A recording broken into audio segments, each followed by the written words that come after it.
नमस्कार दोस्तों, एक बार फिर आपका स्वागत है हमारे प्यारे से परिवार हिस्ट्री अपडेट में। आज हम बात करेंगे अंग्रेज भारत ना आते तो भारत कैसा होता।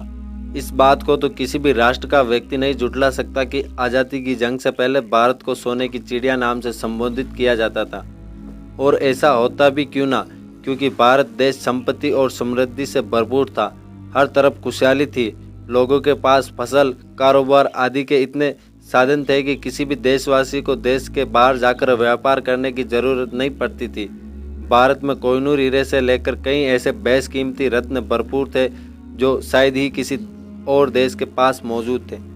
भारत की इसी चकाचौंध और समृद्धि को देखकर ब्रिटिश साम्राज्य के कुछ नुमाइंदे भारत के साथ व्यापार करने के लिए आकर्षित हुए, पर व्यापार के बहाने भारत में आर्थिक लूटपाट शुरू कर दी, जिसकी वजह से भारत आर्थिक रूप से कमजोर होता चला गया। अगर इतिहास को खोल कर देखें तो भारत पर ब्रिटिश शासन के दौरान बहुत से आर्थिक और सामाजिक बदलाव आए, जिस वजह से भारत की तस्वीर ही बदल गई। भारतीय होने के नाते आज हर व्यक्ति इस बात को मानता है कि भारत पर अगर ब्रिटिश शासक न होता तो शायद आज भारत की तस्वीर कुछ अलग ही होती। पर हम में से कुछ ऐसे भी है जो इस बात को मानते कि अगर ब्रिटिश भारत न आते तो कुछ जरूरी चीज़ें जैसे कि रेलगाड़ी आदि भारत में न आती। जैसे कि हमने पहले भी कहा कि अंग्रेजों को भारत की समृद्धि और संपत्ति से आकर्षित किया, इसी वजह से अंग्रेज भारत के साथ व्यापार करने के लिए इंटरेस्टेड भी थे। 17वीं शताब्दी में जब अंग्रेज भारत आए तो उनकी डिवाइड एंड रूल पॉलिसी ने भारत की तस्वीर को ही बदल कर रख दिया। उन्होंने व्यापार की बजाय भारत पर शासन करने की सोची और अपनी इस सोच को अंग्रेजों ने सफल करके लगभग 300 साल तक भारत पर राज किया।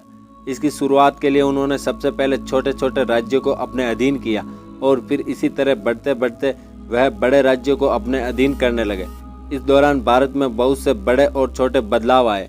भारत की कृषि व्यवस्था को कमजोर बनाने के लिए उन्होंने भारतीय किसानों को परंपरागत फसलों की बजाय तंबाकू, कपास, तिलहन और दलहन जैसे फसलों का रोपण करने के लिए आदेश दिया।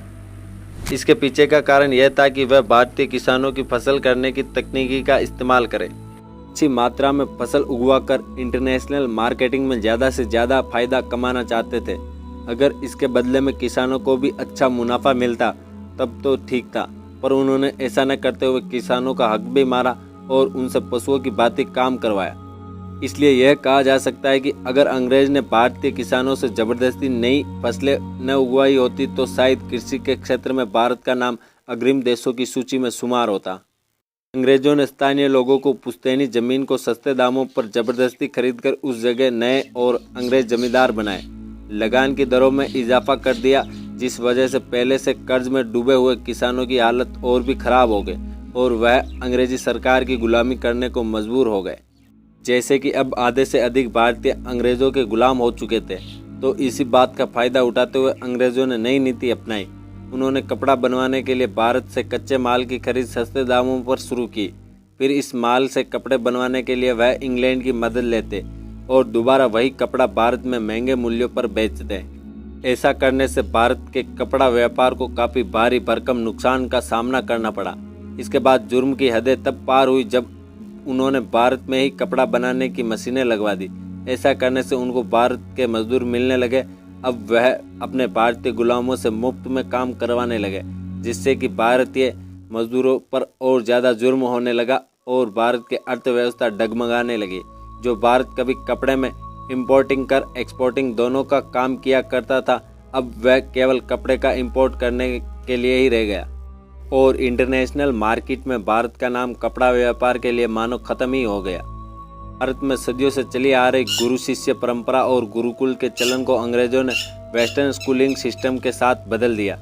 अब जब स्कूलों में सिर्फ अंग्रेज मास्टर ही थे तो वह भारतीय स्टूडेंट को एजुकेशन न करके सिर्फ उनके अपने कुछ पर्सनल काम करवाने लगे। इस वजह से भारतीय स्टूडेंट शिक्षा से वंचित रहने लगे। इस बात से यह पता चलता है कि अगर अंग्रेज भारत न आते तो हम आज भी गुरु शिष्य परंपरा के तहत एजुकेशन प्राप्त कर रहे होते। अंग्रेजों की डिवाइड एंड रूल पॉलिसी ने भारत के नक्शे को 2 हिस्सों में बांट दिया। आज अंग्रेजी सरकार की मेहरबानी से ही भारत और पाकिस्तान 2 अलग अलग मुल्क बने। यह अंग्रेजों का भारत की संपत्ति को नष्ट करने के लिए आखिरी कदम था और वह इस शर्त पर भारत को आज़ाद करके गए। इन बुराइयों के साथ अंग्रेजों ने भारत को कुछ बहुत अच्छे उपहार भी दिए, जिनकी वजह से भारत देश हमेशा अंग्रेजों का ऋणी रहेगा। जैसे कि भारत को रेल और हवाई सेवा अंग्रेजों की वजह से मिली। भारत में कुछ बड़े भवन जैसे संसद भवन, राष्ट्रपति भवन आदि निर्माण अंग्रेजों की ही देन है। अंग्रेजों के भारत आने से पहले भारत छोटे छोटे राज्यों में बटा हुआ था, लेकिन अंग्रेजों ने भारत आकर इन छोटे राज्यों को एक साथ करके पहली बार डेमोक्रेटिक चुनाव करवाया और भारत में डेमोक्रेसी की सियासत शुरू की। तो कुल मिलाकर अंग्रेजों ने भारत के लिए कुछ नुकसान भी करवाए और कुछ फायदे भी। अगर भारत में अंग्रेजी शासन न आया होता तो भारत की तस्वीर आज के भारत से बहुत ही अलग होती। तो आशा है कि आज का वीडियो आपको बहुत अच्छा लगा होगा। ऐसे और ज्ञानवर्धक वीडियो के लिए आप हमारे चैनल को जरूर सब्सक्राइब करें। तब तक के लिए धन्यवाद। जय हिंद, जय भारत, इंकलाब जिंदाबाद।